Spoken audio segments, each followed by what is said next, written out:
सारा प्रणाम। सहारा से जुड़े हुए हमारे सभी कर्तव्य के साथियों का और करोड़ों निवेशकों का एक बार फिर से हार्दिक अभिनंदन, स्वागत है। दोस्तों, मुझे बड़ा अफसोस है कि हम इतनी मेहनत करने के बावजूद अपने उद्देश्यों में शायद सफल नहीं हो पा रहे हैं, क्योंकि कितना हम लोग निवेदन करते हैं, कितना हम लोग सहयोग मांगते हैं कि कोई सूचना अगर आपको मिलता है तो कृपया अपने जमाकर्ताओं तक अवश्य पहुंचाएं।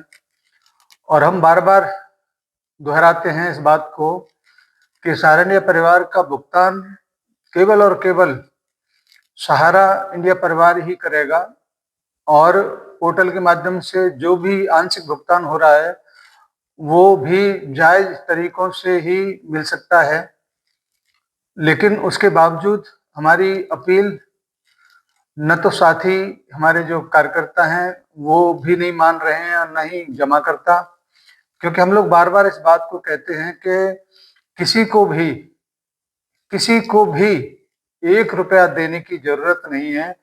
कोई ताकत, कोई अदालत, कोई उपभोक्ता फोरम सहारा के भुगतान को नहीं कर सकता, क्योंकि सुप्रीम कोर्ट जहां पर इन्वॉल्व है वहां पर तमाम निचली अदालतों के आदेश बिल्कुल मिथ्या हो जाते हैं, क्योंकि सुप्रीम कोर्ट इस देश की सर्वोच्च अदालत है और उसी के आदेश सर्वमान्य होते हैं। निचली अदालतों के द्वारा दिए गए आदेश निर्देश माननीय सुप्रीम कोर्ट के आदेश के सामने बिल्कुल खत्म हो जाते हैं। इसीलिए बार बार इस बात को कहा जाता है कि भुगतान के नाम पर कोई भी व्यक्ति अगर आपसे 1 रुपया भी मांगता है तो वो इलीगल है, नाजायज है। लेकिन फिर भी तमाम ऐसे लोग हैं जो ऐसे ठगों के बहकावे में आकर अपनी जमा पूंजी को खराब कर देते हैं। ऐसे ही एक वाक्य आप लोगों ने शायद पढ़ लिया होगा या सुन लिया होगा कि एक महिला के शायद 10 लाख रुपए जमा थे। 10 लाख रुपए के भुगतान करने के लिए कोई शख्स उनसे टकराता है जो 420 था, ठग था, और उसने 25% यानी कि 2.5 लाख रुपए उस भुगतान करने के लिए मांग की। भोली भाली हमारी महिला जमाकर्ता उस ठग के बातों में आकर 50,000 रुपए का भुगतान भी कर देती है शुरुआती दौर में, और हाई कोर्ट में भुगतान कराने की अपील करने के लिए 3,000 रुपए फीस भी देता है, और उसके बाद में 80,000 रुपए और देता है, यानी कि लगभग 1,33,000 रुपए वो ठग उस महिला से प्राप्त कर लेता है। वो तो पोल खुल जाता है कि कोई भी कार्रवाई हाई कोर्ट के माध्यम में से नहीं किया गया, और जब ये मामला प्रकाश में आता है तो उसको सजा के तौर पर सजा भी दिया मिल जाता है। लेकिन बात सजा का या उस महिला के द्वारा दिए गए पैसों का नहीं है। बात है कि हम लोग इतना जागरूक क्यों नहीं है। इतना जागरूकता हम लोग सबको कर रहे हैं, लेकिन फिर भी लोग आंखों पे पट्टी बांध कर पैसा लुटाने का काम कर रहे हैं। और ऐसे ही मौका परस्त लोग भोले भाले लोगों को भुगतान कराने के नाम पर कोई 10%, कोई 20%, ये तो 25% तक का मामला यहाँ पे पहुंच गया। अब आप ही इस बात को थोड़ा सा सोच लीजिए कि जिन लोगों ने चंदा करके, जिन लोगों ने भुगतान कराने के नाम पर पैसा ऐंठ के कितने करोड़ रुपए कमाए होंगे, और नतीजा आज तक यही निकला कि किसी भी व्यक्ति को 1 रुपए का भी भुगतान कोई भी दलाल नहीं करवा पाया। चाहे वो कोई भी हो, चाहे वो झारखंड का व्यक्ति हो, चाहे वो उत्तर प्रदेश का व्यक्ति हो, चाहे कोई भी हो, लेकिन मानते ही नहीं है लोग। इस बात को मानने के लिए आप लोग तैयार रहें कि सुप्रीम कोर्ट के माध्यम से ही भुगतान की व्यवस्था जैसे आदेश हो जाते हैं सहारा इंडिया परिवार को होता है, तो फिर आपको कोई दिक्कत ही नहीं है, आपके घर तक पहुंचेगा। और अगर पोर्टल पर कुछ बदलाव होते हैं तो पोर्टल के माध्यम से होगा, लेकिन इसके अलावा कोई दूसरा रास्ता या तीसरा रास्ता नहीं है कि आप लोगों के भुगतान हो जाए। इसलिए किसी भी व्यक्ति को कोई कोर्ट के माध्यम से कराने की बात करता है, कोई हाई कोर्ट के माध्यम से कराने की बात करता है, कोई उपभोक्ता फोरम को के माध्यम से कराने की बात करता है। इन सभी से आप बचते रहें। और मैं तो कहूंगा अपने कार्यकर्ताओं से कि आप लोग अपने अपने परिक्षेत्र में आप सूचना नहीं दे सकते हैं तो कम से कम हम ये हमारा वीडियो तो उन लोगों के पास तक पहुंचा ही सकते हैं कि कैसे एक महिला 1,33,000 रुपए अपना गवा कर बैठी हुई है और उसको वो 10 लाख जो उसने जमा किया था उसमें से 1 रुपए भी नहीं मिल पाया। ये बात अलग है कि समय आने पर उसका 10 लाख रुपए का भुगतान ब्याज सहित उसके घर पहुंचेगा, लेकिन वो मानी सुप्रीम कोर्ट के आदेश पर डिपेंड करता है।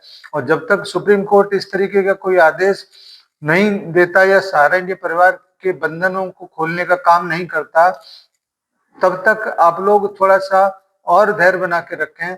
ये बात सही है कि हर व्यक्ति की अपनी जरूरतें हैं, हर व्यक्ति इस बात को समझता है कि वो किसी भी प्रकार से भुगतान प्राप्त करने के लिए लालायत है, लेकिन रास्ता तो मिले, रास्ता केवल और केवल सुप्रीम कोर्ट के माध्यम से ही मिलेगा। इसलिए अन्य रास्तों पर जाकर अपने पास से जो और पैसे देकर बर्बाद करने का बात है उससे आप लोग बचें। और मैं अपने साथियों से जरूर कहूंगा कि अपने अपने परिक्षेत्र में अपने सामान्य निवेशकों को थोड़ा सा जागरूक बनाएं कि वो किसी भी जालसाजी के बहकावे में ना आए, किसी भी व्यक्ति के बहकावे में ना आए, चंदाखोरों के बहकावे में ना आए। और ये तभी होगा जब हम अपने परिक्षेत्र के जमाकर्ताओं को जागरूक बनाएंगे, क्योंकि 1,33,000 रुपए ये गए और 10 लाख रुपए उसका और अटका पड़ा है, तो 11 साढ़े 11 लाख रुपए के लगभग का अमाउंट इसका हो गया। इसमें से 10 लाख रुपए तो उसको मिल जाएंगे, मगर 1,33,000 कैसे मिलेंगे ये तो कोर्ट ही जाने। कोर्ट के माध्यम से क्या आदेश हुए होंगे ये तो कोर्ट के बारे में तो वही व्यक्ति बता सकता है। इसीलिए मैं आपसे फिर से निवेदन करता हूं कि कभी भी किसी भी व्यक्ति को 1 रुपया भी देने की जरूरत नहीं है, क्योंकि भुगतान कराने का जो रेट फिक्स किया हुआ है जालसाजों ने या चंदाखोरों ने, वो रेट उनके व्यक्तिगत हित तो पूरे कर सकता है, लेकिन आपके हितों के बारे में उन्होंने नहीं सोचा है, वो केवल अपने हितों के बारे में सोचते हैं। इसलिए किसी को भी 1 रुपया भी या फूटी कौड़ी भी उनको देने की जरूरत नहीं है।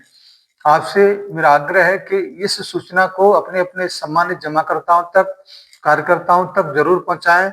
हम लोग बार बार आप लोगों से निवेदन करते हैं कि ये सूचना जरूर पहुंचाएं या ये वीडियो अपने परिक्षेत्र में जरूर दें, जिससे कि लोग जागरूक बने। जागरूक ही सतर्कता का पहला सिद्धांत है, और जब हम सतर्क रहेंगे, जागरूक रहेंगे, तो शायद हमको कोई ठग नहीं पाएगा। इसीलिए आप लोग थोड़ा सा सहयोग करें। हम लोग बार बार ये अपील करते हैं, बार बार निवेदन करते हैं कि भुगतान के नाम पर कोई व्यक्ति अगर आपके पास आता है तो कृपया उसको स्पेस न दें, जगह न दें, और उसको बिल्कुल मना कर दें कि भाई हम लोग अपना भुगतान सहारा से या सुप्रीम कोर्ट से जो भी आदेश होंगे वहां से प्राप्त करेंगे, आप मेहरबानी करके हमारा पीछा छोड़ दीजिए। ऐसे ही मैं आपको बताना चाहूंगा कि झारखंड के द्वारा और 1-2 लोग उत्तर प्रदेश से भी हैं, उनके द्वारा एक टीम का गठन किया गया था। उस टीम के माध्यम से लगभग 40-50 हजार निवेशकों के माध्यम से किसी ने 2,000 रुपए दिए, किसी ने 5,000 रुपए दिए। एक वो बिहार वाला है उसको तो 5-5 हजार रुपए दिए हैं, केवल और केवल भुगतान कराने के नाम पर लोगों को बेवकूफ बनाने का काम ये लोग करते हैं।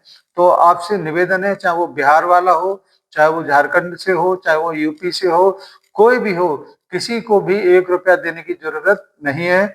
भुगतान केवल और केवल 2 ही अभी माध्यम है, एक तो सहारा इंडिया परिवार, वो तब होगा जब माननीय सुप्रीम कोर्ट के माध्यम से यहाँ व्यवस्था जो फंड का होने वाला है उसके माध्यम से होगा।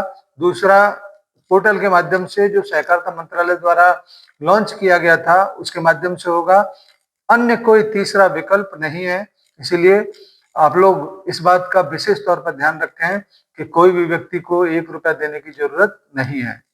धन्यवाद। आज की इस चेतावनी भरे वीडियो के लिए। और मैं आपसे फिर दोबारा से अनुरोध जरूर करना चाहूंगा कि अपने अपने सोशल मीडिया के हैंडल से इस वीडियो को ज्यादा से ज्यादा लोगों के बीच में जरूर पहुंचाएं, जिससे कि लोग जागरूक बने और फिर से ठगी होने से बचा जा सके। क्योंकि हर एक जमाकर्ता हमारा अपना परिवार का सदस्य है, उस परिवार के किसी भी सदस्य को अब नुकसान नहीं होना चाहिए। और जैसे भी भुगतान से संबंधित कोई सूचना उपलब्ध होती है, हम लोग आपके बीच उस सूचनाओं को लेकर सबसे पहले आएंगे और जो भी सटीक जानकारी हो उसको उपलब्ध कराएंगे। अगर आपने यथार्थ को सब्सक्राइब नहीं किया है या आपके डिपॉजिटरों ने नहीं किया है या निवेशकों ने नहीं किया है, सबसे अपील करके सब्सक्राइब कराइए, जिससे कि ज्यादा से ज्यादा लोगों के बीच में हम सूचनाओं का आदान प्रदान कर सकें। क्योंकि सूचना ही एकमात्र बचाव है। अगर हम सही सूचना प्राप्त कर लेते हैं तो इस प्रकार की ठगी के जितने भी ठगी के प्रयास हैं उनसे हम लोग बचाया जा सकता है। धन्यवाद सभी को। एक बार फिर से सभी साथियों को सादर सारा प्रणाम और निवेशक साथियों को सादर नमस्कार। जय हिंद, सादर सारा प्रणाम।